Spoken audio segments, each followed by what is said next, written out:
Hello, Julie over here at Fort Bend Perio. Today I was just going to talk to y'all about using the Sonic Fusion. The most important thing about using the Sonic Fusion is making sure that the water pressure is not up too high. You do that by turning this knob over here on the left side to a 2.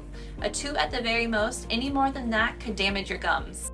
The next part of using the Sonic Fusion is filling the reservoir. You want to fill it with water and then 2 medicine cupfuls of any of your favorite mouthwash. We recommend the Smart Mouth Rinse. It really helps to kill the bacteria. And then you're ready to use it. So you would do that by turning on the top button, which is the brush button, and going around your whole mouth the first minute and a half. When you're done with that, then you would turn on the floss button, the second button, and go back around your entire mouth for the last 30 seconds.